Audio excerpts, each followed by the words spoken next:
AI 21वीं सदी में विकास का सबसे बड़ा टूल बन सकता है और 21वीं सदी को तबाह करने में भी सबसे बड़ी भूमिका निभा भी सकता है। एक बहुत ही फेमस इंसान ने बोला है, the future belongs to AI, यानी कि the future belongs to artificial intelligence. पर ये बात ना अपने आप में सिर्फ आधा सत्य है। सर आधा सत्य क्यों है? क्योंकि द पूरा truth is the present and the future both belong to AI. अब आप लोग मुझे बताओ कि आप लोग मेरी बात से ज़्यादा सहमत हो या फिर उस फेमस पर्सन की। तो जो भी आपका ओपिनियन हो मुझे डेफिनेटली बताना। एंड अगर नहीं भी एग्री करते हो तो आज का लेक्चर सुन लेना, फिर आपको समझ आ जाएगा कि मैं ऐसा क्यों कह रहा हूँ। देखो, हमारे प्रधानमंत्री जी के द्वारा ग्लोबल एआई समिट को यहाँ पे स्टार्ट किया गया है, उनका इनॉग्रेट किया गया है, जो कि है global partnership on AI. India ने बोला है कि इंडिया के जो डिफरेंट डिफरेंट इश्यूज हैं आर्टिफिशियल इंटेलिजेंस के रिगार्डिंग, उनके रिगार्डिंग डेफिनेटली काम करेगा। पिछले दिनों के अंदर देखो हमने बहुत सारे डीप फेक वीडियोस भी देखे, प्रधानमंत्री जी ने उसके बारे में बात करी थी। तो ये सारी डिस्कशन हम आज करेंगे। साथ साथ आप देखोगे कि सीएम ऑफ राजस्थान भी चुन लिए गए हैं, भजन लाल शर्मा जी। तो काफी डिस्कस करने वाले मुद्दे हैं, specially with regards to AI. And ये जो मैं बात बोल रहा हूँ कि present and the future belong to AI, ये सारी बातें आज हम डिस्कस करेंगे। तो दोस्तों, डेट है आज की 13 दिसंबर 2023 एंड आप सभी का स्वागत है आज के प्रीलिम बूस्टर न्यूज डिस्कशन के अंदर। डिस्कशन स्टार्ट करने से पहले एक छोटी सी इन्फॉर्मेशन है। आपके शहर पटना के अंदर सुमित सर आ रहे हैं। देखो, ये एक ओपन ओरिएंटेशन सेशन होने जा रहा है कल, यानी कि 14 दिसंबर सुबह 9 बजे। तो अगर आप लोग पटना या बिहार से किसी भी एरिया के बिलोंग करते हैं एंड डेफिनेटली आप रीच आउट कर सकते हैं, तो ओरिएंटेशन को आप डेफिनेटली ज्वाइन कीजिए, बहुत ही हेल्प आपको करने वाला है। साथ ही साथ हमारा जो बैच है वहाँ पे स्टार्ट होने जा रहा है, वहाँ पर 6 दिन का एक्सेस सबको फ्री दिया जा रहा है। तो 6 दिन के फ्री डेमो लेक्चर्स आप यहाँ पे जाके अटेंड कर सकते हो। इसके लिए मैंने नीचे कमेंट्स के अंदर फॉर्म डाल दिया है, डिस्क्रिप्शन के अंदर भी आप वहां पर जाकर गूगल फॉर्म को फिल कर सकते हो, ये आपको बहुत हेल्प करने वाला है। साथ साथ जो कॉन्टैक्ट नंबर्स होंगे वो भी नीचे डिटेल में दे रखे हैं। चलो स्टार्ट करते हैं। जैसा मैंने बताया था कि प्रधानमंत्री मोदी जी के द्वारा यहाँ पर जीपीएआई यानी कि global partnership on artificial intelligence, इसको यहाँ पे इनॉग्रेट या स्टार्ट कर दिया गया है। ये कहाँ पे हो रहा है सर? ये हो रहा है आपके नई दिल्ली के भारत मंडपम के अंदर। 3 दिन चलेगा, 12, 13 और 14। कल पहला दिन था, आज दूसरा है, कल फिर लास्ट डे इसका होगा। तो यहाँ पर अगर आप नोटिस करोगे, ये है क्या? Global partnership on artificial intelligence. दरअसल में ना ये एक इंटरनेशनल इनिशिएटिव है, जहां पर बात करी जाती है कि एआई को ना किस तरह से हम रिस्पॉन्सिबली डेवलप करें। ये वर्ड ना अपने आप में बहुत इंपॉर्टेंट है। एआई की डेवलपमेंट होना अच्छी बात है, पर रिस्पॉन्सिबल ढंग से। जैसे नेगेटिव चीजें बहुत देखी हमने, रश्मिका मंदाना का, ठीक है ना, वो देखा डीप फेक वीडियो आया। इस तरह से कुछ भी लोगों के भी, इवन पॉलिटिशियंस के भी इस तरह से डीप फेक वीडियोस आते हैं, जिससे लोगों के अंदर एक गलत मैसेज आता है। तो रिस्पॉन्सिबल डेवलपमेंट हो, एआई को लोगों के अगेंस्ट मिसयूज ना किया जा पाए, वो सारे मुद्दे यहाँ पर ग्लोबल पार्टनरशिप ऑन एआई, उसके रिगार्डिंग एक इंटरनेशनल इनिशिएटिव हमें देखने को मिल जाएगा।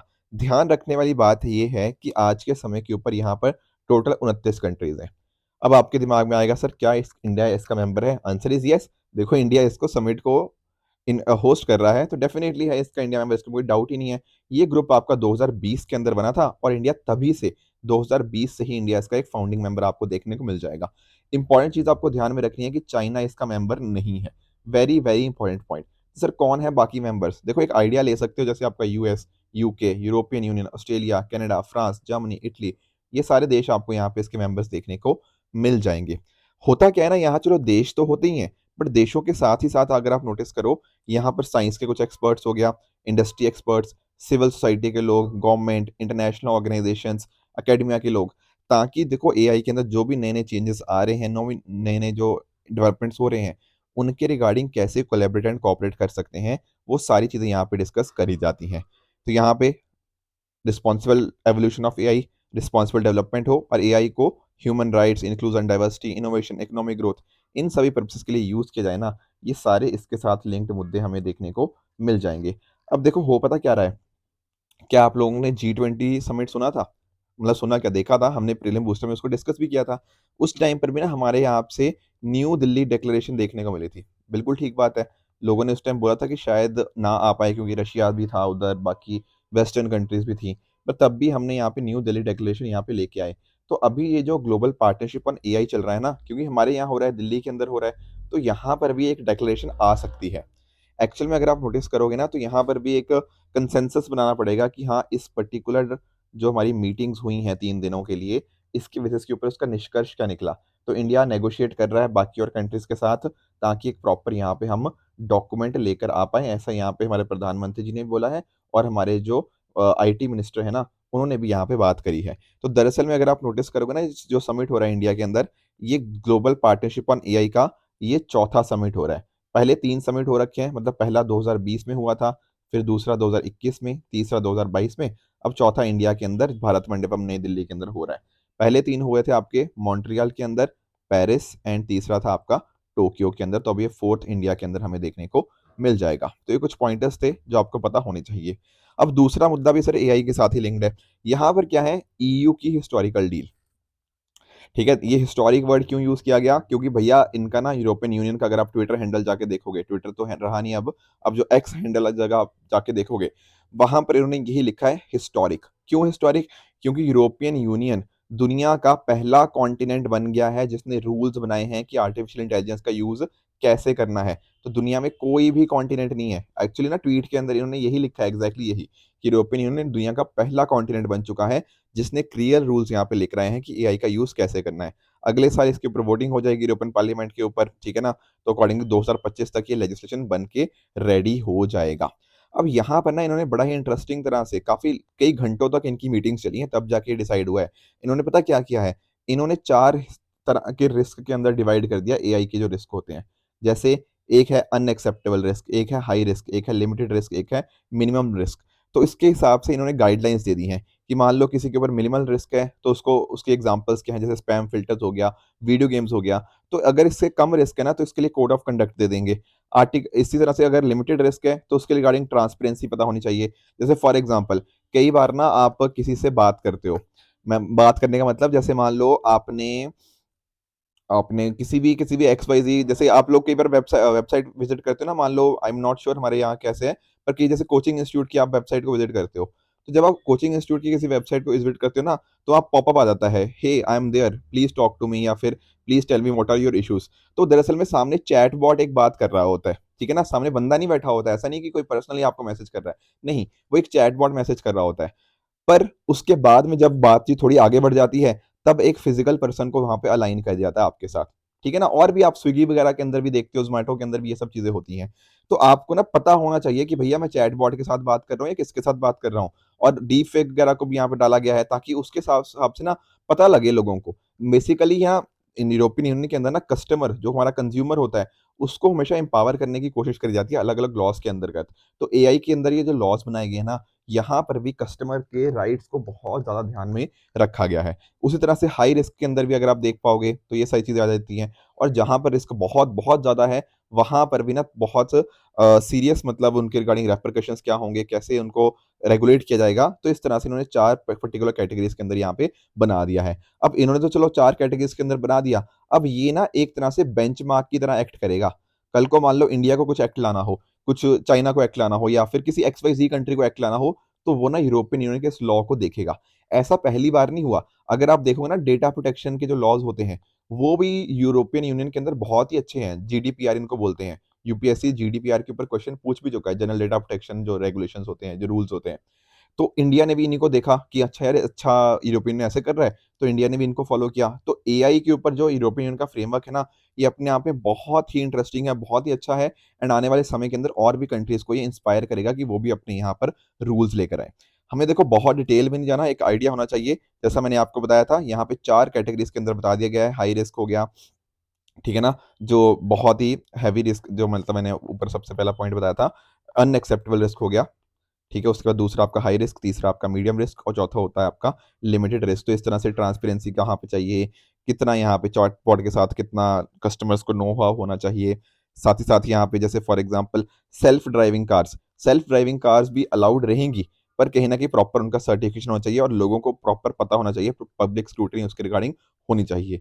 जहां पर अनलिमिटेड रिस्क है, उनको काफी कुछ हद तक बैन कर दिया जाएगा, कुछ हद तक उनके रिगार्डिंग प्रॉपर कुछ एग्जाम्पशन दी जाएगी लॉ एनफोर्समेंट के रिगार्डिंग। मतलब जैसे मान लो किसी जगह पे नेशनल सिक्योरिटी का खतरा आ जाता है ना, तब सरकार यूज कर सकती है इन चीजों को, अदरवाइज नहीं कर सकती। देखो यहाँ पर ऐसा मत सोचना कि इस लॉज के अंतर्गत सरकारों को ज्यादा पावरफुल बना दिया गया है, बिल्कुल ही गलत बात है। सरकारों के ऊपर भी बहुत सारी रिस्ट्रिक्शंस लगाई गई हैं। जैसे कई बार होता है ना कि आप मास लेवल के ऊपर लोगों के विजिलेंस कर सकते हो, नहीं, यहाँ पे उन्होंने मना कर दिया ये आप नहीं कर सकते, अनलेस कि वहां पे कोई नेशनल सिक्योरिटी का खतरा हो, तब वो चीज करी जा सकती है। तो इस तरह से ना कंज्यूमर राइट्स को बहुत ज्यादा लेवल पे ऊपर इंपावर किया गया है। तो एक तरह से यूरोपियन यूनियन के स्टार्टअप्स को भी एक आइडिया मिलेगा कि कैसे काम करना है ग्लोबल एआई रेस के अंदर, कैसे रिसर्च करनी है। तो डेफिनेटली उनको हेल्प करेगा ट्रांसपेरेंसी, और बाकी कंट्रीज के लिए भी टेम्पलेट की तरह काम कर जाएगा। तो ये मुद्दा भी सर हम समझ गए। अब आपके दिमाग में आएगा सर हमें ना कुछ याद आ रहा है। क्या याद आ रहा है? कि आपने पहले भी कोई ऐसी डेक्लेरेशन हमें समझाई थी। बिल्कुल, उसका आंसर है क्या? Bletchley declaration. और सॉरी, ठीक है, क्या समझाया था मैंने? मैंने समझाया था ब्लेचली डेक्लेरेशन। ये लगभग 1 डेढ़ महीने हमने यहाँ पहले डिस्कस किया था। मैं थोड़ा सा आपको रिवाइज करा देता हूँ। तो हुआ क्या था ना, यूरोपियन यूनियन और 28 कंट्रीज, जिसमें इंडिया, यूएस और चाइना भी इंक्लूडेड थे, इन्होंने ब्लेचली डेक्लेरेशन को पब्लिश किया था। ये भी दरअसल में ना कि एआई की रिगार्डिंग सेफ्टी के ऊपर कंट्रीज कैसे मिलकर आपस में साथ में आके कोऑर्डिनेट कर सकती हैं, वही था ब्लेचली डेक्लेरेशन। अब आपके दिमाग में आएगा सर ब्लेचली वर्ड कहाँ से आया? दरअसल में ना ये एक जगह है, ठीक है ना, आप इंग्लैंड जाओगे तो यूके के अंदर आपको ये जगह देखने को मिल जाएगी। इसका नाम क्या है? Bletchley park. एक्चुअल में ना जब वर्ल्ड वॉर 2 हुआ था, तो जो कोड वगैरह वहां पे करे जा रहे थे डिसाइफर, तो वो यहीं पर हुए थे। तो वहीं पर मीटिंग हुई थी इनकी पिछले महीने ही। तो वहां पर ये चीज डिस्कस हुई है ब्लेचली डेक्लेरेशन की, एआई की रिगार्डिंग सभी कंट्रीज को साथ में आना पड़ेगा, ताकि जो कंसर्न्स हैं और जो बाकी चीजें हैं उनको हम यहाँ पे टैकल कर पाए, रिस्क वगैरह को प्रॉपर टैकल कर पाए। तो ये अभी नहीं हुआ है, ये 2 महीने पहले की बात है, 1.5 2 महीने पहले की। मैंने क्योंकि पहले आपको कराया था, बस एक बार रिवाइजन इसकी भी करा दी। एक और मुद्दा भी कल हमने डिस्कस किया था युवा एआई के बारे में। दरअसल में ये भी आप अब नोटिस करो, इसकी फुल फॉर्म क्या है? यूथ फॉर उन्नति एंड विकास विद एआई। अब ये क्या चीज़ है? देखो, ये हमारी सरकार की ही स्कीम है एक तरह से। जो हमारी ministry of electronics and information technology है ना, मीटी मिनिस्ट्री, उसके अंतर्गत जो आपका नेशनल ई गवर्नेंस डिवीजन है, वो आ रहा है साथ में, और साथ साथ आपका इंटेल इंडिया, मतलब साथ आ नहीं रहा, ऑलरेडी साथ में है। ठीक है ना? तो यहाँ पर हमारी नेशनल ई गवर्नेंस डिवीजन और आपका इंटेल इंडिया, ये दोनों के द्वारा ये इनिशिएटिव रन किया जाता है, जिसका नाम है युवा एआई। इसके माध्यम से होता क्या है, हमारे जो यूथ होते हैं ना, हमारे जो युवा है, स्पेशली जो क्लास 8वीं से लेकर क्लास 12वीं के बीच में पढ़ रहे हैं, इनके पास हम क्या करें, इनको स्किल्स दें एआई के रिगार्डिंग। मैंने बताया ना, देखो, AI belongs to current times and the future. अगर आपको बच्चों को अगर आप एआई की स्किल्स नहीं दोगे ना, तो कहीं ना कहीं इंडिया पीछे रह जाएगा। तो युवा एआई उसी के अंदर काम करने की कोशिश करता है कि क्लास 8वीं से 12वीं के बच्चों को यहाँ पे एआई के स्किल्स दिए जाते हैं। तो इसका लॉन्च ईयर क्या था? 2020 के अंदर इसको लॉन्च किया गया था स्कीम को, ताकि स्किल्स दिए जा पाए, डिजिटल लिटरेसी, इंक्लूसिविटी, ये सारी चीजें हम यहाँ पे कर पाए। तो एक तरह से काम इसका वही है कि यूथ के अंदर ये सारी human centric designers and users of AI बनने चाहिए। तो कल मैंने आपसे जो सवाल पूछा था ना, इसका पहला तो स्टेटमेंट बिल्कुल ही गलत हो गया। ये एनपीसीआई वगैरह का तो कोई बात ही नहीं है, आपकी ministry of youth affairs and sport, बिल्कुल बात गलत है। और दूसरी बात अपने आप में बिल्कुल यहाँ पे करेक्ट हो जाएगी। तो सही जवाब इसका ऑप्शन नंबर बी 2 ओनली बनेगा। तो 4 मुद्दे हमने डिस्कस किए जो न्यूज में रहे हैं with regards to artificial intelligence. तो आप समझ पाओगे कि हाँ सर, बात आपकी ठीक थी। The present and the future both belong to AI, इसमें कोई डाउट की बात है नहीं। आगे चलते हैं नेक्स्ट टॉपिक की तरफ, that is Viksit Bharat at 2047 voice of youth workshop. तो हमारे प्रधानमंत्री जी ने बात क्या करी है कि भैया पहली बात तो हमें 2047 यानी कि 2047 तक क्या बनना है सर? विकसित भारत। विकसित भारत मतलब डेवलप्ड इंडिया बनना है। अब अगर इंडिया को डेवलप्ड बनना है, तो उस डेवलप्ड इंडिया के अंदर क्या क्या चीजें होनी चाहिए, ये भी तो पता हो। डेवलप्ड क्या, हम क्या कहना क्या चाह रहे हैं? तो बेसिकली ना यूथ, हमारे जो युवा है, वो 2047 तक इंडिया को किस तरह से इमेजिन करते हैं, क्या उनके दिमाग में है कि यह जो विकसित भारत होगा वो कैसा होगा। तो यहाँ पर ना उनका भी इन्वॉल्वमेंट हो, उनकी भी जन भागीदारी मतलब सिटीजन इन्वॉल्वमेंट हो। तो यहाँ पर इसको फोकस किया गया है प्रधानमंत्री जी के द्वारा, कि आप ना यूथ्स को भी हम यहाँ पे साथ में इंटीग्रेट करो। उनका विजन क्या है 2047 का, उनकी वॉइस क्या है, उनकी क्या आवाज है, वो भी सुनी जाए, ताकि हमारे 2047 के तक हम क्या आइडियाज होने चाहिए, कि कहाँ तक पहुंचना चाहते हैं, वो हमें पता होने चाहिए। देखो, विकसित भारत सर हमने पहले भी एक बार सुना था, बिल्कुल, मैंने आपको विकसित भारत संकल्प यात्रा के बारे में समझाया था। ये बेसिकली यात्रा जो थी ना, वहां पर बात करेगी कि सरकार की जो स्कीमें हैं उनके रिगार्डिंग अवेयरनेस वगैरह जनरेट करे जाए, उसके लिए थी विकसित भारत संकल्प यात्रा। तो थोड़ा सा और देखते हैं विकसित भारत 2047 को। पॉइंट वही है कि 2047 तक इंडिया को डेवलप्ड इंडिया बनना है, इकोनॉमिक ग्रोथ हो, सोशल प्रोग्रेस हो, इन्वायरमेंट स्टेबिलिटी और गुड गवर्नेंस यहाँ पे होनी चाहिए।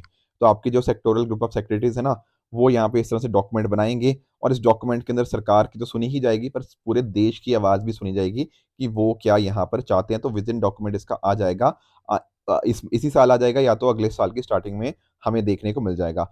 तो कोशिश ये रहेगी कि हमारी जो जीडीपी है ना वो 2047 तक लगभग $29 ट्रिलियन तक पहुंच जाए और हमारी जो पर कैपिटा इनकम है वो $17,500 के आसपास पहुंच जाए इस समय के अंत तक। और साथ ही साथ पर कैपिटा इनकम अगर आप नोटिस करोगे जो अभी 2 लाख रुपए है ना, तो ये कहीं ना कहीं आपकी 14 या 15 लाख के आसपास पहुंच जाए 2047 तक। और उसी तरह से एक्सपोर्ट के टारगेट भी आप यहाँ पे देख सकते हो। तो ये है वॉइस ऑफ यूथ वर्कशॉप विकसित बाय 2047। आगे चलते हैं 10 ईयर्स ऑफ पॉश 2013। देखो आपने विशाखा गाइडलाइंस के बारे में सुना होगा। विशाखा गाइडलाइंस हमारे सुप्रीम कोर्ट के द्वारा दी गई थी, जिन्होंने काफी लंबे टाइम तक ना वुमेन के अगेंस्ट जो सेक्सुअल हरासमेंट होती है, ठीक है, sexual harassment at work place आप जानते हो, उसके लिए गाइडलाइंस की तरह काम किया था। फिर बाद में हमारे सरकार के द्वारा, हमारे पार्लियामेंट के द्वारा एक्ट लेकर आया गया posh act, prevention of sexual harassment at work place act. उसके 10 साल यहाँ पे कंप्लीट हो चुके हैं। तो इस वजह से थोड़ा ये डिस्कस कर लेते हैं कि इस एक्ट के अंतर्गत दिया क्या हुआ है, क्योंकि इवन ना मेंस के अंदर भी ऐसे क्वेश्चन यहाँ पे पूछे गए हैं। इवन कुछ बच्चे पूछते हैं, जैसे फॉर एग्जांपल सोशियोलॉजी वगैरह के अंदर भी ये डायरेक्ट क्वेश्चन भी आ चुका है ऑलरेडी ही कि पॉश एक्ट के क्या क्या फीचर्स होते हैं आपके पेपर 2 के अंदर। तो यहाँ पे नोटिस करना कि इसके अंतर्गत बात क्या करी गई है पॉश एक्ट के अंदर की जो वुमेन है वर्क प्लेस के ऊपर, पब्लिक या प्राइवेट, वहां पे उनको जेंडर इक्वालिटी मिले, उनको सेक्सुअल हरासमेंट वहां पे ना हो। अब यहाँ पे नोटिस करना जो डेफिनेशन है ना वो अपने आप में बहुत वाइड है यहाँ पे। जैसे फॉर एग्जांपल इस एक्ट के अंदर आपका पब्लिक सेक्टर भी कवर्ड है, प्राइवेट सेक्टर भी कवर है, ऑर्गेनाइज भी कवर्ड है, अनऑर्गेनाइज सेक्टर भी कवर है। तो जो आपके गिग वर्कर्स वगैरह है ना वो भी यहाँ पे कवर्ड है। तो ट्रेडिशनल सेटअप भी है और कंटेम्प्रेरी सेटअप भी यहाँ पे कवर्ड है। तो अपने आप में ना एम्प्लॉयर की डेफिनेशन भी और कहाँ कहाँ पे कौन से एरियाज को कवर्ड है वो सारे काफी ब्रॉडर हैं। इस वजह से काफी अच्छी प्रोटेक्शन यहाँ पे देखने को मिल जाती है। अगर तो किसी कंपनी के अंदर 10 से ज्यादा एम्प्लॉयज हैं तो उस पर्टिकुलर एम्प्लॉयर को सेटअप करनी पड़ती है आईसीसी। आईसीसी मतलब इंटरनल कंप्लेंट्स कमेटी। पर अगर लेट से 10 से कम एम्प्लॉयज हैं वहां पर मुद्दा जाता है आपके एलसीसी के पास, जिसको बोलते हैं लोकल कंप्लेंट्स कमेटी, ठीक है ना। और जो भी इनकी इंक्वायरी होती है वो आपकी 90 दिनों यानी कि 3 महीने के अंदर अंदर खत्म हो जानी चाहिए। और इस पूरी इंक्वायरी प्रोसेस को कॉन्फिडेंशियल यहाँ पे रखा जाता है। इस एक्ट के अंदर सेक्सुअल हरासमेंट एट वर्क इसको भी डिफाइन किया गया है और किस तरह से इसको रिजॉल्व करना उसका प्रॉपर मैकेनिज्म है, जैसा मैंने आईसीसी और एलसीसी के बारे में आपको बताया भी है। साथ ही साथ में इसके रिगार्डिंग अवेयरनेस भी आपको जनरेट करनी होगी एम्प्लॉयर्स को, ये भी ऐसा बोला गया है। मैं आपको एग्जांपल देता हूँ, जैसे पीडब्ल्यू ओनली है इसके अंदर भी ना थोड़े थोड़े टाइम के बाद ना हमारी कुछ वर्कशॉप्स होती रहती हैं, ठीक है। उसके अंतर्गत भी कुछ ट्रेनिंग सेशंस भी होते रहते हैं। उसके अंतर्गत भी ना हमारे जितने भी एम्प्लॉइज़ हैं या फिर जो नया एम्प्लॉयी मान लो आया है, उसको भी यहाँ पे ना बताया जाता है कि हाँ भैया ये पॉश एक्ट क्या होता है और आपको क्या-क्या नहीं करना, क्या एथिक्स हैं हमारे ऑर्गेनाइजेशन के। और ये सिर्फ पीडब्ल्यू ओनली है इसके अंदर नहीं, हर ऑर्गेनाइजेशन के अंदर आपको ये चीज़ देखने को मिल जाएगी कि जब भी कोई नया एम्प्लॉयी आता है he has to undergo some form of training. वो ट्रेनिंग ही इसी रिगार्डिंग होती है कि हाँ, ये sexual harassment at workplace act होता क्या है, आपको क्या एथिक्स फॉलो करने हैं इस ऑर्गेनाइजेशन के अंदर, ये सारी बातें। अगर आप नहीं करोगे तो देखो तो पनिशमेंट्स हैं, जैसे फॉर एग्जांपल आपको फाइन लग सकता है यहाँ पे 50,000 का। इवन उसके अलावा भी और बहुत सारी चीज़ें आपको देखने को मिल जाएंगी। पर एक इंपॉर्टेंट चीज़ आपको देखने को मिलेगी कि यार इससे तो ना फेक कंप्लेंट बढ़ सकती हैं। और इनफैक्ट देखा भी गया है कुछ लोग, कुछ ना, देखो मैं ऐसा कुछ मेल फीमेल के बीच में वो नहीं करना चाह रहा, पर कई बार ऐसा देखा गया है कि कुछ लोगों ने किसी सामने वाले पर्सन को फंसाने के लिए ना उनके ऊपर फेक कंप्लेंट कि यार इसने मेरे साथ सेक्सुअल हरासमेंट करी है। तो ये भी नहीं होना चाहिए ना कि इस पर्सन की कुछ गलत किया ही नहीं इस बंदे ने, पर इस महिला ने इसके ऊपर गलत कंप्लेंट कर दिया, वो भी तो बात गलत है ना।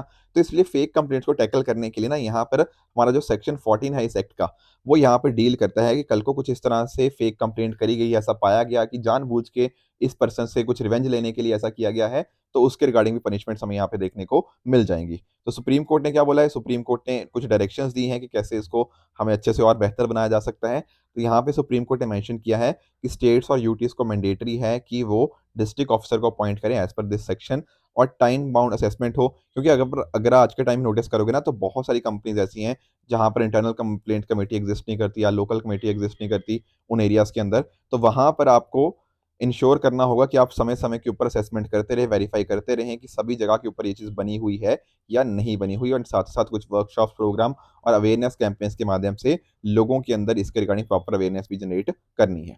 तो ये थी कुछ आज के टॉपिक्स। आज की डिस्कशन के बेसिस के ऊपर मैं कुछ आपको होमवर्क दे रहा हूँ, ठीक है ना। एक प्रोसीडियर प्रिंसिपल अलग से मैंने होमवर्क दिया है।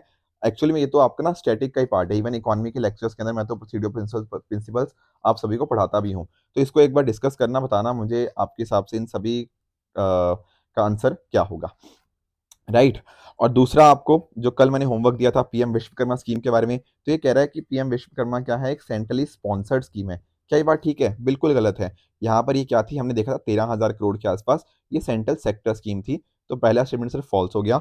जोनल काउंसिल के रिगार्डिंग क्या ये कॉन्स्टिट्यूशनल बॉडी है? बिल्कुल गलत है। ये आपकी स्टैट्यूटरी बॉडीज हैं, तो आपका सेकंड गलत।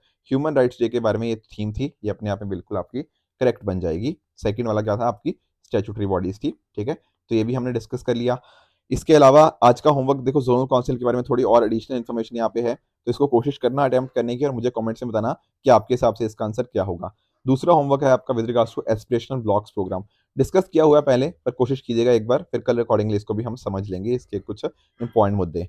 एक और मैंने होमवर्क दिया था यूडीएचआर के रिगार्डिंग, कि यूडीएचआर के बारे में क्या फीचर्स हैं। पहला कह रहा है ये एक लीगली बाइंडिंग डॉक्यूमेंट है, अपने आप में बिल्कुल ही गलत हो गया। मैंने बताया था ना ही ये ट्रीटी है और ना ही ये लीगली बाइंडिंग है, तो पहला बिल्कुल गलत हो गया। दूसरा कह रहा है rights of freedom of reason, opinion and expression, freedom of assembly peacefully, क्या ये यहाँ पे आते हैं? बिल्कुल सेकंड आपका यहाँ पर करेक्ट हो जाएगा। थर्ड की मैं बात करूँ तो यहाँ पर एक प्रेम्बल है, 30 आर्टिकल्स हैं, ठीक है ना, तो ये बात बिल्कुल करेक्ट है। तो यहाँ पे आंसर क्या बनेगा आपका, दूसरा और तीसरा करेक्ट है और पहला गलत है, तो इसलिए इसका आंसर बनेगा option number B, 2 and 3 only. तो ये थी आज की डिस्कशन, इसका मैंने एक्सप्लेनेशन भी यहाँ पे दे दिया है। तो दोस्तों अगर आपको इसकी पीडीएफ चाहिए तो आप मेरे Telegram channel PW only official पे जाके इसकी पीडीएफ डाउनलोड कर सकते हो एंड अपनी प्रिपरेशन को और भी बेहतर बना सकते हो। तो दोस्तों इसी तरह से आप भी अपने एंड पे हार्ड वर्क करते रहिए। Goodbye and good luck.